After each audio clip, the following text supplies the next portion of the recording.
Hi everyone, welcome to the English workbook. Now in this video I'm going to talk about what exactly is your next target और English को लेकर आपको क्या चीज़ों का या किन चीज़ों का ध्यान रखना है. It's going to be a short video but trust me, watch this video till the end और आपको बहुत सारी guidance मिल जाएगी, एक direction मिल जाएगा ताकि upcoming exams में कहीं पर कोई ऐसी mistake नहीं हो जो हम बाद में regret करें कि पहले कर लिया होता तो अच्छा होता. Before we go ahead, if you are new here, then my name is Niharika John Mehra. मैं इंग्लिश पढ़ाती हूँ बैंक एग्जाम्स के लिए एंड जनरल इंग्लिश ऑल्सो. तो आप लोग मुझे यहाँ पर फॉलो कर सकते हो, सब्सक्राइब करें चैनल को, hit the bell icon and like और शेयर करना ना भूलें. मैं डेली फ्री क्लासेस भी लेती हूँ अनअकैडमी पर और वो 6 PM पर होती हैं. ये क्लासेस आपको मेरी अनअकैडमी प्रोफाइल पर मिल जाएंगी. इसके लिए the link is in the description below, जहाँ पर मेरे प्रोफाइल की लिंक है, वहाँ स्पेशल क्लासेस में जाना. और अगर आप फर्स्ट टाइम आ रहे हो अनअकैडमी पर तो ये कोड का यूज करके फ्री क्लासेस अनलॉक करके पढ़ाई शुरू कर सकते हो daily 6 PM. Now what's your next target? I was thinking about this thing and there are couple of things जो इंग्लिश के लिए. अब तो आरआरबी जो है उसमें प्री में इंग्लिश नहीं आती, मेंस में आती है. सो इन केस आपका आरआरबी में नहीं हुआ है, प्रीलिम्स में, सो ऐसा हो जाता है कि बच्चे कम फोकस करते हैं इंग्लिश पर. एसबीआई क्लर्क अगर आपने दिया हो तो उसमें इंग्लिश आती है, बट उसमें भी अगर आपको इंग्लिश के लिए इंग्लिश में प्रॉब्लम गई है या फिर इंग्लिश के लिए इतना कॉन्फिडेंस नहीं आ पाया, we need to fix this ताकि अपकमिंग एग्जाम्स में इंग्लिश को लेकर जो जो मिस्टेक्स अभी तक हम करते आए हैं वो ऐसा नहीं हो कि वो कंटिन्यू चल रही हैं. You should start with upgrading your reading routine. अपना रीडिंग का जो रूटीन है उसको थोड़ा सा अपडेट करो, अपग्रेड करो. रीडिंग जो है, मैंने पहले भी एक डिटेल लेसन बनाया है इस पे कि आप लोगों के लिए रीडिंग ऐसा होना चाहिए कि कभी भी 5 मिनट फ्री मिला तो हम कुछ ना कुछ उठा के रीड करेंगे. नाउ रीडिंग के लेवल को ऊपर करना, how you can do it is, I would write like this, level up करने की ज़रूरत है क्योंकि अब आएंगे पीओ के एग्जाम्स. ठीक है, IBPS PO, SBI PO या IBPS क्लर्क आएगा तो फिर भी अगर PO की तैयारी करेंगे तो क्लर्क ऑटोमेटिकली कवर होता जाएगा. Now when you are levelling up, आप रीडिंग अगर अभी तक इकोनॉमी से, फाइनेंस से रिलेटेड आर्टिकल्स कम कर रहे हो तो please start doing them. Okay, उसमें थोड़ा सा एक अच्छा लेवल का इंग्लिश रहता है. और द इंडियन एक्सप्रेस या फिर द हिंदू के एडिटोरियल्स कंटिन्यू करो पढ़ना.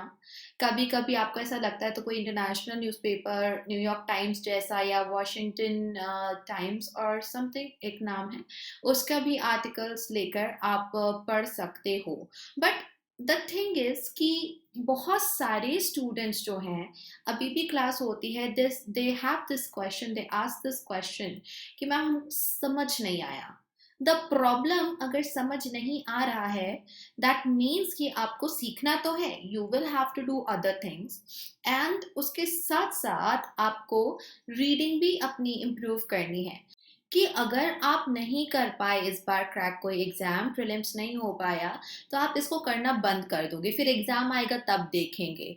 Kindly avoid this kind of a silly mistake. Exam अभी आएंगे और एग्जाम्स हैं, शायद आप में से कुछ लोगों ने NICL का एग्जाम फिल किया होगा या फिर और दूसरे एग्जाम्स जो अभी लाइन में हैं, पाइपलाइन में अभी और आने भी वाले हैं. सो रीडिंग के साथ कॉम्प्रोमाइज मत करो, make it a habit and do it continuously. Okay, the second thing that you need to target is on vocab and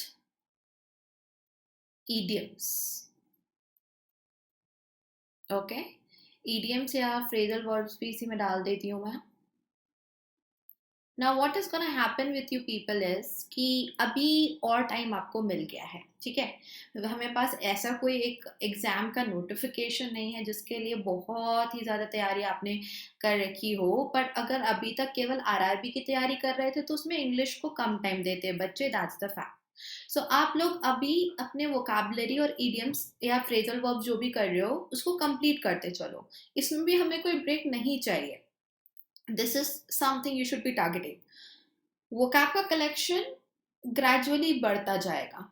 ऐसा नहीं होगा कि एग्जाम से एग्जाम डेट जो आपको लगभग डेट पता है उसके 1 महीने पहले से करना शुरू कर दे तो हो जाएगा।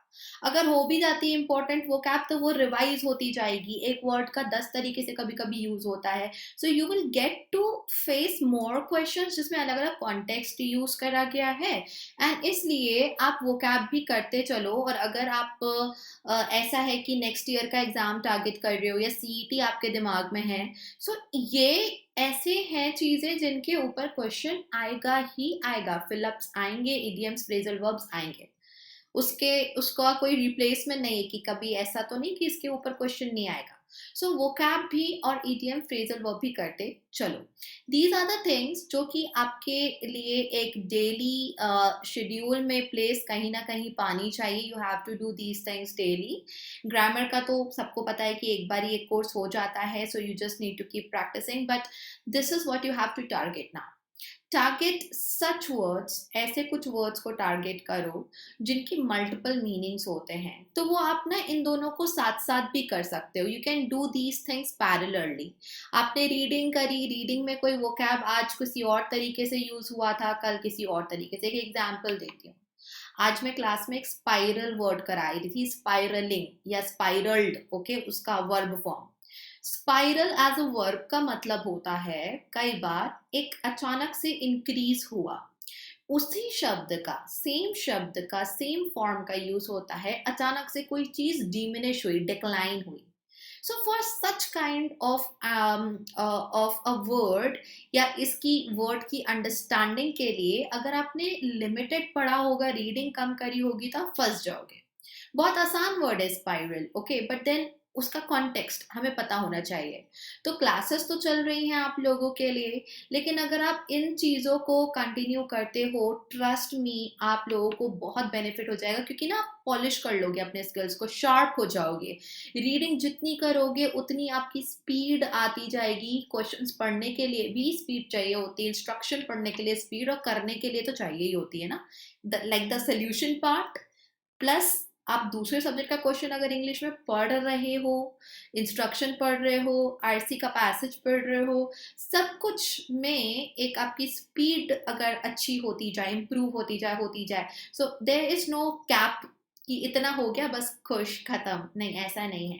तो इन बातों का ध्यान जरूर रखिए। These are the things you should be targeting कि आप शार्प कितना कर सकते हो अपने स्किल्स को। एक बात का ध्यान रखना, दुनिया भर की वोकैब नहीं करनी है हमको। We have to do competitive exam oriented vocabulary, जिसके लिए पीडीएफ मैं दे रही हूँ। ये एडिटोरियल से है, डेली एडिटोरियल से नहीं है, ऑल टुगेदर पिछले कुछ समय के मंथ्स के एडिटोरियल में से है। और the Hindu, the Indian express की वोकैबलरी है। तो ये आप मेरे टेलीग्राम चैनल पर डेली पाओगे। For that the link is given in the description box below, you can join, वहां से आप मुझे ज्वाइन कर सकते हो। वहां पे कुछ कुछ मैं क्विजेस भी देती रहती हूँ। तो इनमें आपको कॉम्प्रोमाइज नहीं करना है। वही बात मुझे रिमाइंड करानी थी, बिकॉज होता है ना, कुछ बातें आर सो ऑब्वियस, इतनी ज़्यादा ऑब्वियस होती हैं कि वो ओब्लिवियन में चली जाती हैं। I hope you are understanding कि वो कहीं ना कहीं खो जाती हैं, दे आर दैट कॉमन। तो वही बात रिमाइंड अपने आप को भी कराना, और ये याद रखना कि ऐसा करना है, शेड्यूल में बना लेना इस चीज़ को कि ये रोज़ होनी ही है, irrespective of the date in front of you और नॉट। एग्जाम डेट की बात कर रही हूँ। Just to tell you little bit more about the upcoming courses, तो नए बैचेस लाइंड अप हैं आप लोगों के लिए। और 6 अक्टूबर से मेरे 3 नए कोर्सेज आ रहे हैं। 1:30 पर एक कोर्स रहेगा जिसमें मैं प्रैक्टिस करवाऊंगी केवल आरसी, क्लोज टेस्ट और पैराजम्बल की। और फिर होने वाला है 3 PM पर एक कोर्स जिसमें मैं करवाऊंगी अगेन प्रैक्टिस, जिसमें प्री और मेंस दोनों की प्रैक्टिस होगी। आई बिलीव कि मेंस की प्रैक्टिस हमेशा पैरेलली चलते रहना चाहिए। और 9:30 PM से एक कोर्स रहेगा जिसमें हम ऐसे writing, descriptive writing, comprehensive writing करने वाले हैं, जो कि दूसरी आरबीआई वाली जो कैटेगरी है उसके अंडर होगा। एनीवेज, आपको सब्सक्रिप्शन बैंक एग्जाम अकेले का लेना है, बैंक प्लस का कॉम्बो लेना है, बैंक प्लस रेगुलेटरी बॉडी या bank plus SSC, you can go ahead, get your subscription. क्योंकि यहाँ पर आप टीचर्स से इंटरेक्ट कर सकते हो, डाउट्स क्लियर कर सकते हो, सारे सब्जेक्ट्स, सब कुछ, सारे टीचर्स के कोर्सेज, पुराने कोर्सेज भी सब मिल जाते हैं, ओपन हो जाते हैं. So why to wait? NGM10 is the code. Discount code का यूज करके सब्सक्राइब करें. Would love to see you there. और यहाँ पर भी हम स्ट्रैटेजी वाले वीडियोस कंटिन्यू करेंगे और सीखेंगे इंग्लिश को एक जनरल तरीके से, बट कुछ एग्जाम स्पेसिफिक और एक बल्क वाली जो प्रिपरेशन है वो अनअकैडमी पर भी हम कर रहे हैं. So that's how it's gonna go. Take care all of you. I hope आपने समझ ली हो कि what exactly is there that you have to target next, and जो मिस्टेक पास्ट में करी है वो हम नहीं दोहराएंगे. Take care and bye bye.